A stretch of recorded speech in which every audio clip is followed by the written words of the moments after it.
You're listening to Next Comes What from Degenerate Art. This is Andrea Pitzer.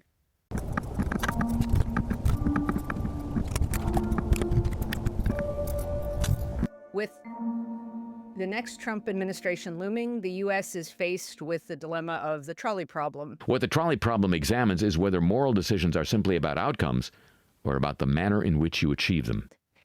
In the classic form of that thought experiment, wheel death is barreling toward a bunch of people who are tied down in its path. By diverting it to another track, you might kill a smaller group of people who are in similar danger. Some utilitarians argue that the two cases are not importantly different from each other.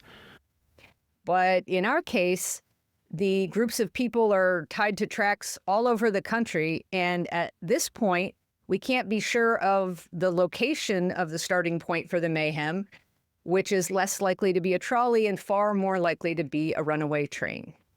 And we can argue over whether it's going to hit immigrants or trans people first, or maybe the homeless, or teachers who share banned books. Where I have the right to do whatever I want as president. But there's little doubt that the train is out there and that it's ready to do some harm. But I don't even talk about that. You might have imagined that a different train was coming, one that might be a useful train, one that could be a ride to a better place. This is not a time to throw up our hands. But we've ended up with something else, and we are where we are. This is a time to roll up our sleeves.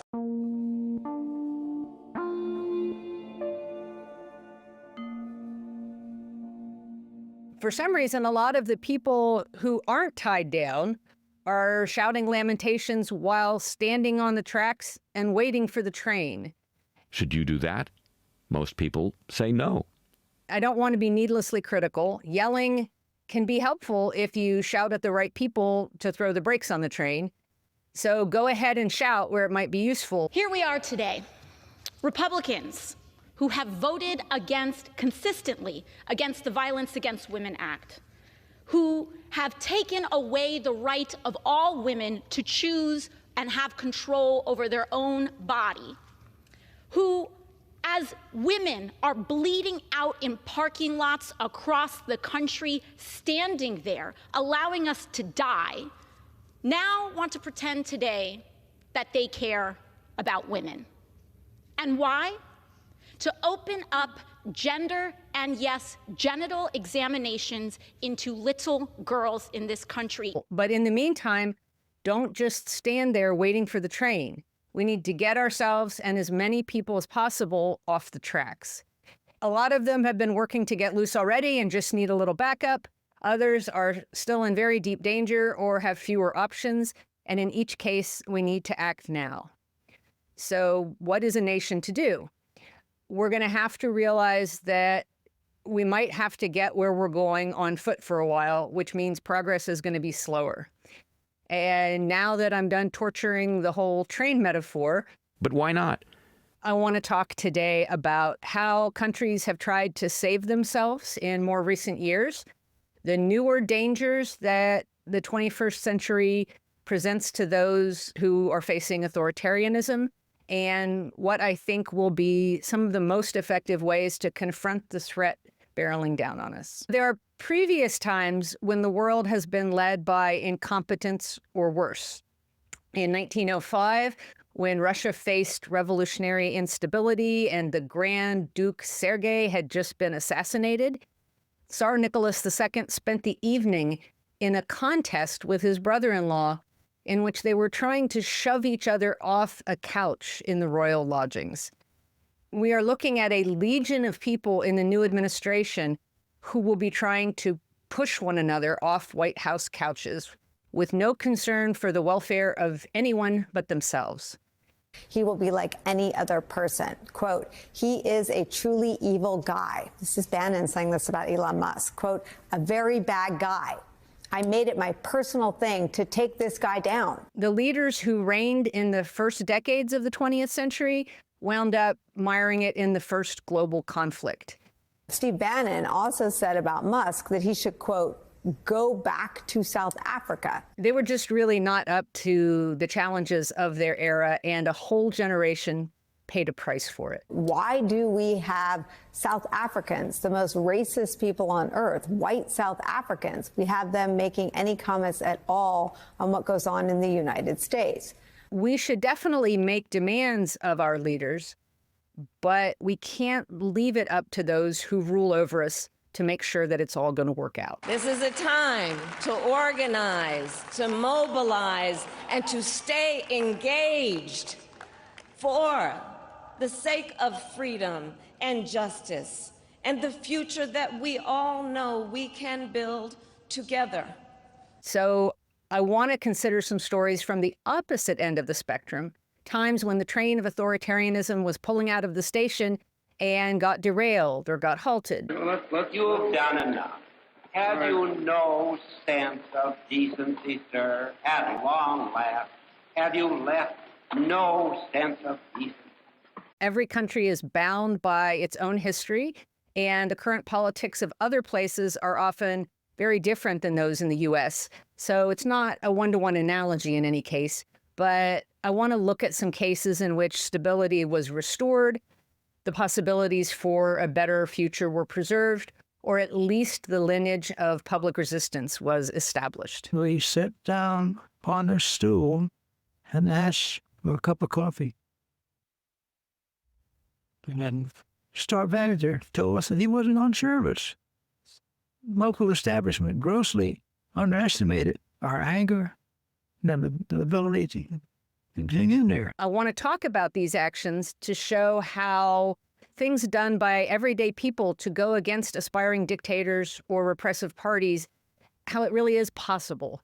We had our first sit-in in Nashville on February 13th.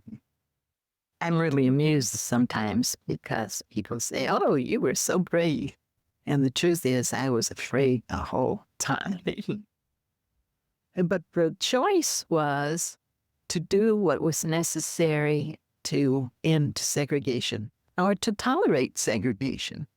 And that just was not acceptable. In each of these examples, the majority of the U.S. population has as much or sometimes even more freedom and more resources with which to respond than the people in the anecdotes that I'm relating. Greensboro became the message. It was, if they can do it in Greensboro, we too can do it. Sometimes I come on here and I show up with history from 100 years ago that maybe you didn't know anything about. Tell me about that. So when people think of concentration camps, they tend to think of Auschwitz and the death camps, because looking back from today, it looms so much larger than everything else that's happened in history, as it should. But today, I want to discuss some very recent examples.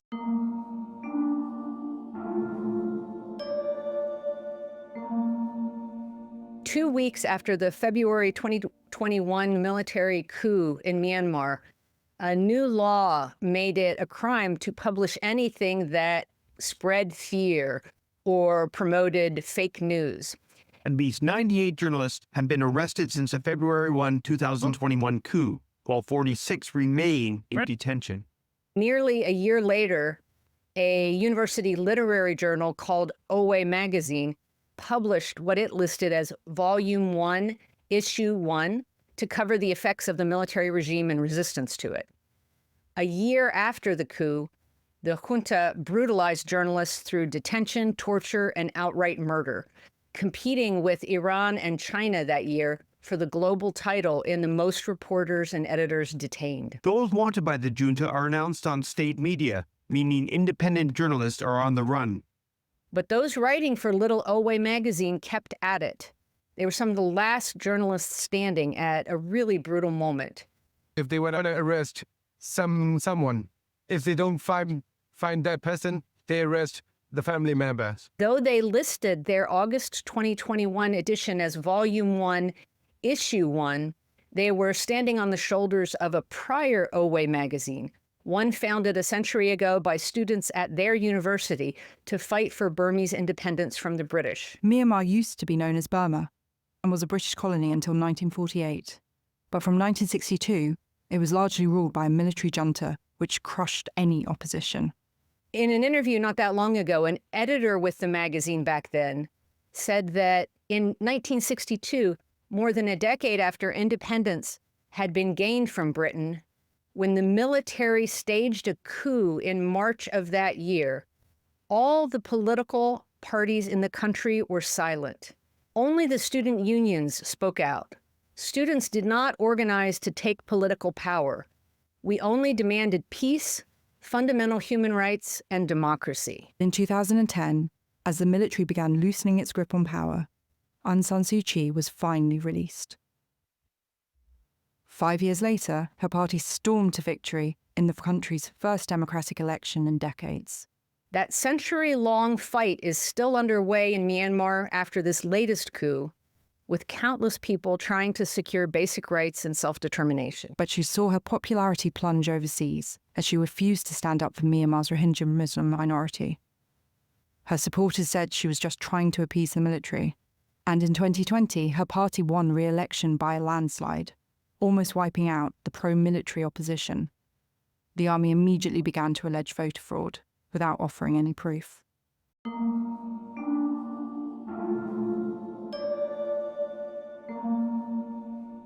Other places around the globe were fortunate enough to halt the march toward authoritarianism or prevent a coup. But as in Myanmar, even those countries are still struggling to keep the authoritarian threat at bay. In Polish elections last year, a collaboration of the center and the left built a governing coalition, checking the 8-year run of the Nationalist Law and Justice Party. Poland's election saw the highest voter turnout in more than 3 decades. In Warsaw, many residents were happy with the exit polls, indicating that the incumbent Law and Justice Party is unlikely to secure a third term. I'm very happy, and I think that Poland will now finally move a bit closer to Europe, that we'll be respected there, that good times will return, and will put an end to the Middle Ages. Those 8 years have done tremendous damage to Polish law and to the judiciary there as a whole, some of which it will be very difficult to undo. That civic coalition that opposed the ruling party managed to put out a call to uphold the ideals of liberalism, and they won, though the Law and Justice Party still gained more voters than any single party. Elections lie ahead in 2025 that are likely to either spell the end of this authoritarian streak or its return to power. And it's not yet clear which that will be, but this was a huge victory along the way. Everyone says that it's always the most important election. And there's a huge amount at stake. But I think this time it's when people say that, there's a lot of truth in that. As a lot more people are probably aware, in Brazil, Bolsonaro's January 2023 coup attempt, the extent of which became even more apparent in a report published just last week. These details just continue to shock. Bolsonaro plotted a coup to overturn the election results. He allegedly called a meeting with top military officials in December 2022 and then presented them with plans for a coup. The investigation revealed plots to use the country's elite military units to assassinate a former leader and a Supreme Court justice prone to investigating the far right. Brazil's President Lula da Silva spoke publicly about the alleged coup and attempt on his life for the first time last week. I'd like to say something important. You remember that when I was running in the elections, I said that one of my wishes was to bring Brazil back to normality, to democratic civility. The machinery of democracy there responded far more quickly than the parallel mechanisms did here in the U.S., but the danger in Brazil is also not over. He's accused of staging a coup, as we've been saying, faces legal jeopardy, but he still wants to run again. The parallels, obviously, to Donald Trump in the US are striking. Is Bolsonaro hoping for a similar outcome, do you think? Certainly, he and his allies were heartened by the U.S. election result and expect or hope that the Trump administration could use its influence to try to help Bolsonaro's case. Even more recently, in South Korea, an attempt to improperly launch martial law in order to intimidate and eliminate political opposition failed. Legislators faced down guns. The public took to the streets. The judiciary moved into action very, very quickly. We start in Seoul, where the suspended South Korean President Yoon Suk-yeol has finally been arrested over his short-lived martial law declaration in December. With a much shorter history of democracy and much younger institutions on which they could rely, South Korea, too, has so far dealt more quickly and more effectively with illegitimate acts and corruption than we have managed to in the U.S. So what's going to happen next? Suspended President Yoon Suk-yeol will now head to the Kwachon government complex. As I said, he will now receive questioning about his charges against insurrection. None of these gains are permanent, and though they do represent progress, none of these stories has a clear, happy ending yet. The president himself released a video saying that, calling the investigation illegal, but he has submitted to the arrest in order to prevent bloodshed. What happens in the U.S. obviously will affect them, and I'm hoping that by paying attention to what's happening there, we can also take on part of their example.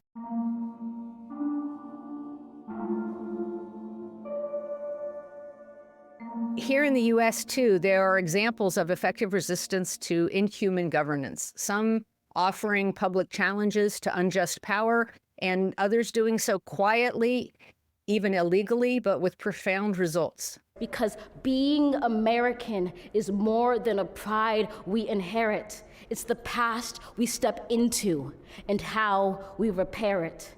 I'll offer just a couple of those from pretty far apart in time. For there is always light if only we're brave enough to see it, if only we're brave enough to be it. Most people have heard about the Korematsu case during World War II, in which the U.S. Supreme Court rubber-stamped Japanese-American detention. When Executive Order 9066 was issued, my father couldn't believe that he would be imprisoned as an American citizen. So why should he go to a prison camp and when he had done nothing wrong, he just wanted to live his life like any other American. I didn't feel that I did anything wrong. But there's another case that's much less well known, and that's the case of Mitsuya Endo. And that case was also taken on by the Supreme Court. She was a Christian who spoke no Japanese, and her brother was serving in the U.S. military. When Purcell asked her if he could file a petition on her behalf, challenging the government's detention of Japanese-American citizens, Mitsue hesitated. She was an intensely private person who had never sought attention. But as she later said in the oral history she provided for posterity, when she understood that her decision would affect the lives of thousands of others, she knew she had no choice. Even a court deeply sympathetic to internment could find no basis for the discrimination against her. Mitsue's was the only successful challenge to the incarceration. After they made their ruling, 9 months ahead of the victory over Japan, the government began to release detainees. Mitsue's sacrifice returned a measure of justice to 120,000 Americans whose freedom had been taken from them. Another great example of a very different kind of effective resistance is from my hometown of Parkersburg, West Virginia. Though the events I want to tell you about happened before West Virginia had even split off from the state of Virginia. Several counties had seceded from Virginia to stay with the Union already, but the state had not yet gone to become the state of West Virginia, and everything was still very unstable. My high school classmate, Dr. Michael Rice, has written about how a group of Black men met at Robert Simmons' barbershop in Parkersburg and planned how their children might get an education that was technically illegal in that moment under the laws of the state, and one which could be punished with 20 lashes officially, and unofficially, of course, could be punished in much worse ways. The Sumner Seven, as these men came to be known, met in secret, but they managed to recruit students and collect funds for a teacher. By the time the Confederacy was defeated, that teacher had nearly 50 students. The Sumner Seven managed to keep instruction going for decades until public funding became available for educating all area children. In time, Sumner School would be formally established and would host such dignitaries as Jesse Owens, Booker T. Washington, and W.C. Handy. But the whole enterprise had started when Parkersburg was part of Virginia, and Virginia was a slave state. Working under less than ideal conditions, you may not be able to save everyone, but you can save some people. You can make a clear difference. You can invent the future country that you want to see. Another example I want to give that's from my lifetime happened in Philadelphia on the night of the Ali Frazier fight in 1971. Last March, someone broke into the FBI offices in Media, Pennsylvania, stole some records and mailed copies of them around to several newspapers. Those files were extraordinary, and they revealed illegal and reprehensible operations undertaken by their own government, the U.S. government, our government. Those records would help bring an end to J. Edgar Hoover's secret activities within the Federal Bureau of Investigation. He ordered his agents not only to expose new left groups, but to take action against them to neutralize them. Many Americans were tapped and bugged, had their mail opened by the CIA and the FBI. Those actions to open up those files changed the face of history. They didn't come forward for decades to take credit for this, or maybe to take blame. The FBI was desperate to find the burglars. The Bureau put nearly 200 agents on the investigation. No one is asking you to break into an FBI office and keep the secret for decades or risk 20 lashes to teach future generations. It's up to you what to do, but you can do something. For many people, if they're just willing to let everything happen, kind of wash over them, things under the new Trump administration might not change too much. The malicious will flow seamlessly into the ridiculous. Expect attempts to roll back everything. Donald Trump again vowed to shut down the education department if he's reelected. He also endorsed a recent Louisiana law mandating the display of the Ten Commandments in public schools. But those are just two of the multiple changes to public education that Mr. Trump is proposing, including when it comes to vaccinations. Christopher Rufo targeted ASL just recently, and I fully expect somebody to try to roll back seatbelt rules. It's hard to know what's going to be next. Don't try to keep up with every part of it. The whole point of it is to exhaust you. We spoke with First Lady Melania Trump about what we can expect from her over the next 4 years. Take a look. So I had an idea to make a movie, to make a film about my life. My life is incredible. It's incredibly busy.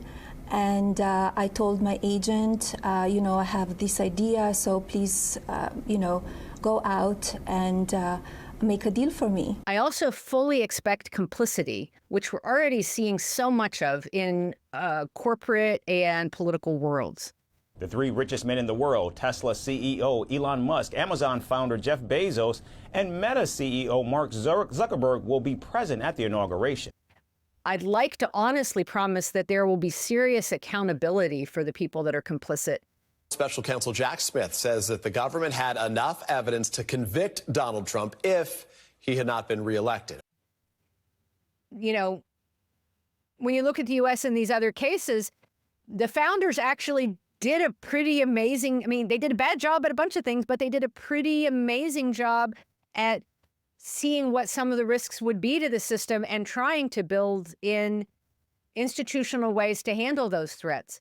And if you read Madison's records of the Constitutional Convention, the almost paranoia about power, you can feel it in the air. We're going to create an executive. Oh no, let's make sure that we restrain him. We're going to create a legislature that is the most powerful branch of government. Well, how can we make sure that it doesn't become tyrannical? Every piece of power they give to a branch of government, they then stop and say, what are the dangers of doing this? And the truth is that we haven't done enough to build on those institutions that they gave us, those seeds that they absolutely planted, and that we, the descendants, have failed to reinforce those institutions. And we made ourselves into a system that, in fact, couldn't use the very tools we've been given. The U.S. Supreme Court ruled unanimously today that the 14th Amendment does not allow individual states to remove former President Donald Trump from their ballots. In an unsigned opinion, the court said only that Congress, not states, can disqualify presidential candidates under the Constitution's so-called insurrection clause. The former president celebrated the decision. We are the ones in the 20th and 21st century who fell down on the job. And that is why our system, even given some of the history we have and the flirtations with fascism and the potential coups, by not building in those safety mechanisms, we maybe didn't guarantee, but made very likely the outcome that we got, which was that the legislators and the judicial branch didn't enforce the mechanisms that we had because they didn't have to, because they were complicit in the coup. They went around the table. It was a hard and fast 6-3 vote with the six Republican-appointed conservatives on one side ruling for former President Donald Trump, and the three Democrat-appointed liberals ruling for special counsel Jack Smith in his effort to try to bring the former president to a criminal prosecution. There was no effort by the Chief Justice in this case to reach out to the left at all. But we do know that in many cases, that accountability isn't always what we wish it would be. There are a long line of examples, including, for instance, Volkswagen. The utilization of forced labor from concentration camps, including the notorious Auschwitz, in the construction of the Kiev-Wagen, Kraft durch Freude, Strength Through Joy car, laid bare the moral compromise at the heart of Volkswagen's genesis. Corporations and democracies, after the fact, often manage to skate or make minimal amends. But accountability is still worth something, and it's worth fighting for, and I think it does at least preserve the real history for us in some important ways. And I'm thinking of the example of June 2024, when banana company Chiquita Brands International was found liable for financing a paramilitary group. And they were ordered to pay $38.3 million in compensation, decades after the events in question. A landmark ruling in a case that sought to hold a major U.S. corporation liable for its links to human rights abuses in another country. As we enter this new era, we can remind both corporations and public officials that if we can't perfectly control what kind of punishment they'll get, that their deeds are likely one day to be known and publicized. New numbers from Tesla show its annual EV sales declined for the first time in more than a decade. That's something that they should keep in mind, and it's something that may inhibit some of the people that are less devoted to the agenda that the Trump administration presents and more inclined to look out for their own self-interests.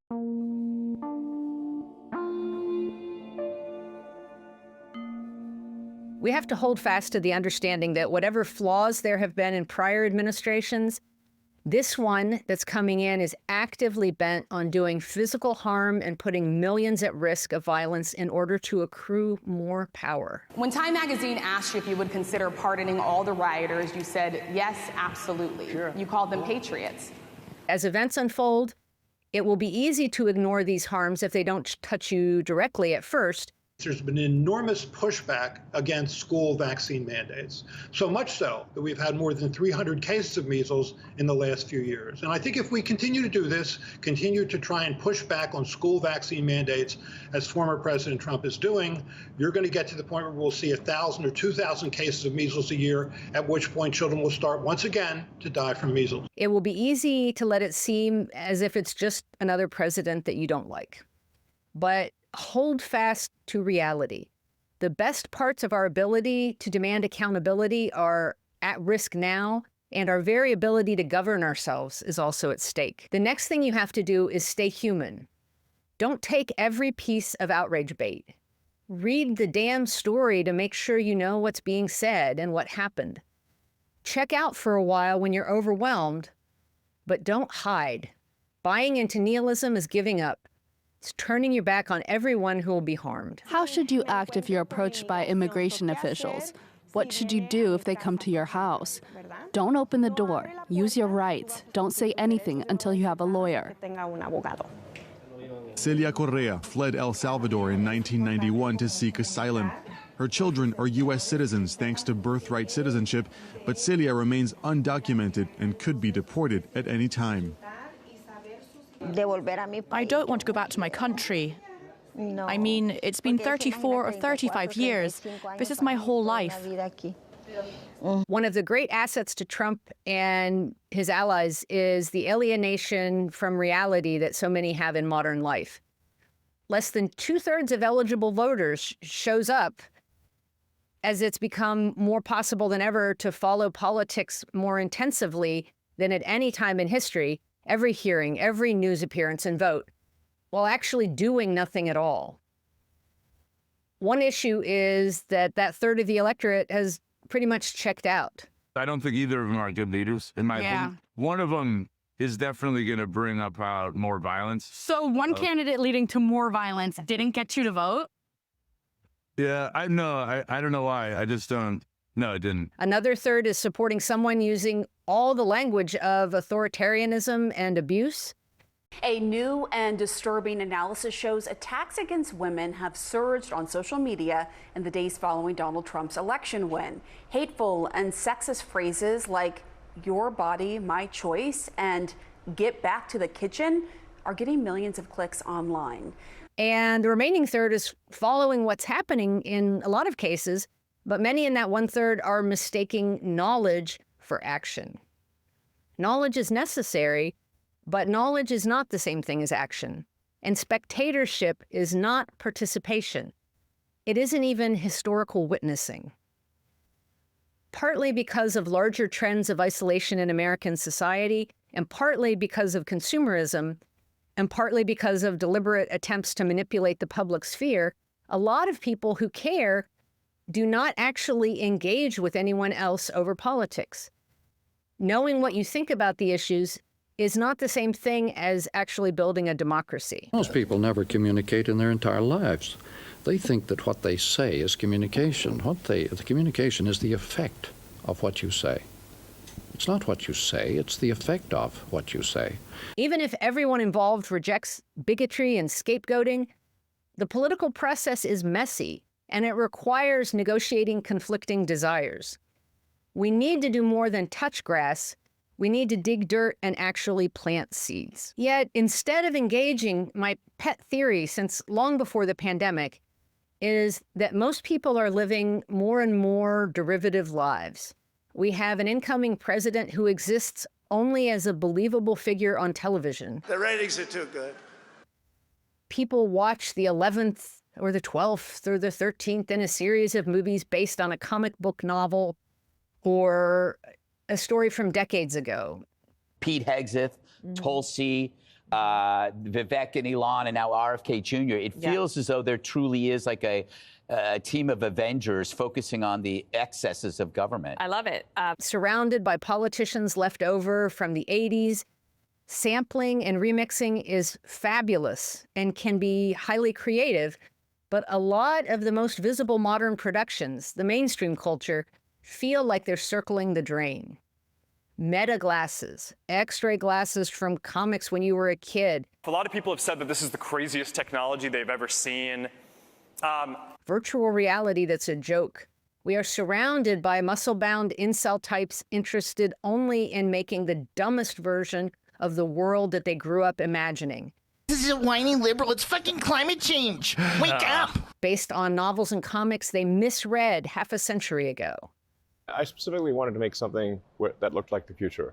Well, so yeah. It's like, I mean, I think that really it's like what car would Blade Runner drive? And they hope to force us to live in it. There is less and less a sense of being moored to anything tangible, anything that isn't experienced secondhand. Any unusual experience in the real world is an immediate chance to refract your life through a screen, post it to social media.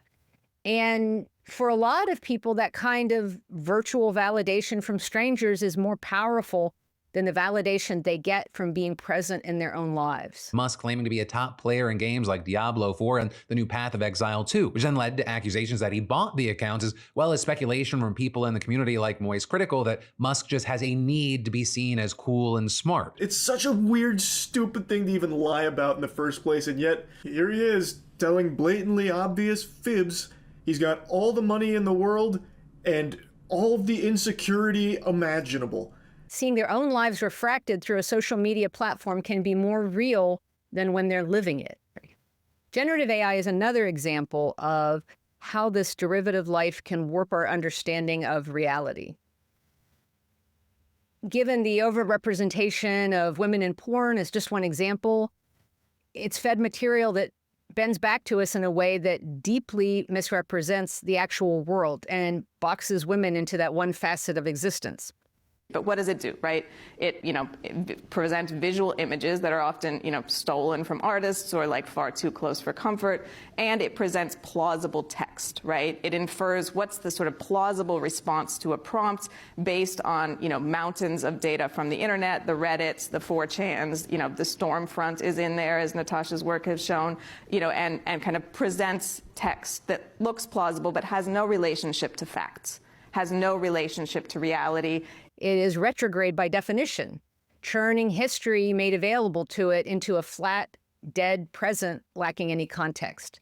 The dangers inherent in living in that derivative reality aren't just linked to what we're checking out of here in this world, but also the world that we replace it with. Trump takes advantage of where we are at as a species, telling so many untruths that it allows people to enter an alternate world. It was love and peace. And some people went to the Capitol, and a lot of strange things happened there. A lot of strange things with people being waved into the Capitol by police. They know it's unreliable, so they can tell themselves that the most reprehensible stuff isn't real and isn't likely to happen, even if the most retrograde parts of their minds sometimes want it to. Gelasio Velázquez is an undocumented mechanic who has worked in Houston for 25 years. Oh! He plays in this park with his 2 U.S. citizen children, ages 5 and 9, and stands by Donald Trump. So you support Donald Trump because of the economy? For the economy, yes. But you don't support the anti-immigrant rhetoric? I'm not support the anti-immigrant action. Do you support his mass deportations? No, it's not human. Are you afraid that you could be deported in this mass deportation? I'm not afraid. I'm not afraid. Giving up the attachment to reality is a way for people to evade the real-life consequences of empowering someone like Trump.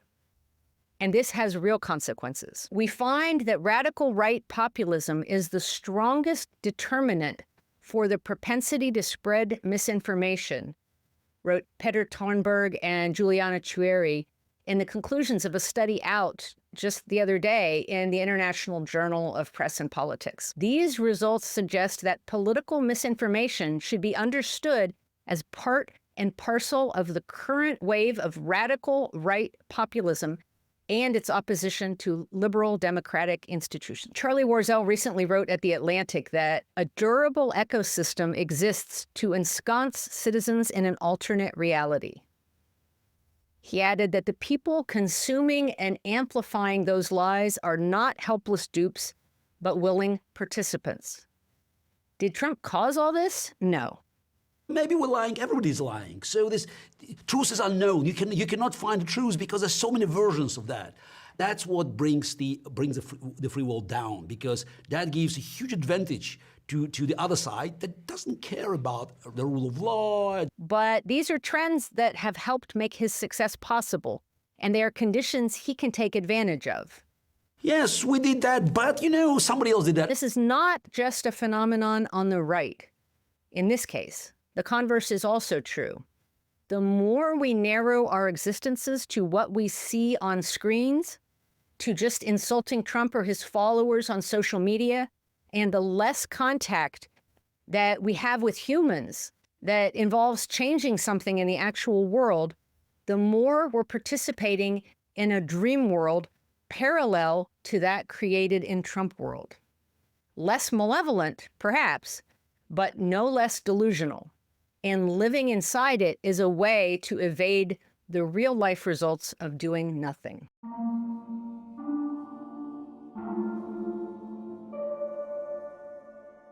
So one of the questions I get asked a lot is, how bad will it get? And after a few years spent researching concentration camp history around the world for my book, One Long Night, I could list a lot of potential worst-case outcomes, but the real answer, given the resources and freedoms available to most American citizens, is how bad are we willing to let it get? It's really up to us as a country. And I don't mean that flippantly. Genocides, totalitarian states, and often even authoritarians have similar goals. They want to flatten history to make the future become a hallucinated version of a past that never happened. And there's a lot of talk these days about do not obey in advance. And I want to address what that means. On an individual level, it's important to separate yourself and try not to be swept into any mainstreaming of hatred and corruption, because they're already everywhere. Alexander Solzhenitsyn, who always had a reactionary streak. It's the same in the West. Here, totalitarian power dictates. Over there, it's fashion. Fashion, this horrible fashion which prevents people from seeing. But who was also tremendously brave in surviving and documenting the Soviet Gulag. He wrote a phrase that has long stuck with me. The first step to freedom in an oppressive culture, he wrote, is to live not by lies.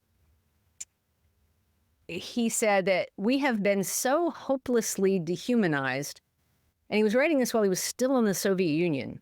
We have been so hopelessly dehumanized that for today's modest ration of food, we are willing to abandon all our principles, our souls, and all the efforts of our predecessors and all the opportunities for our descendants, but just don't disturb our fragile existence. Solzhenitsyn suggested that we should refuse to participate or to support in any way public events, private conversations, and professional interactions based on a government that perverts and obscures our humanity. Refusing to lie or to support the government's lies is at least a step above abetting harm. Even better, of course, is when you take action. You can teach someone to read, you can make something, you can call your representative. Almost any action in the real world can safeguard you from the online delusion that you're making a difference. Except for those of us in the utmost danger, and those people do exist, a secret online life that's not reflected in what you actually do in real life is unlikely to be much of a life at all. How are you actually standing up against Trump? You are effectively obeying in advance. Whatever you can imagine as the worst of what might happen under Trump, it isn't acceptable to go along with it. And as Hannah Arendt said to Joachim Fest in a 1964 interview, no one has the right to obey. Thanks for listening to Next Comes What. Please share this with anyone who's looking for ways to help each other survive this mess.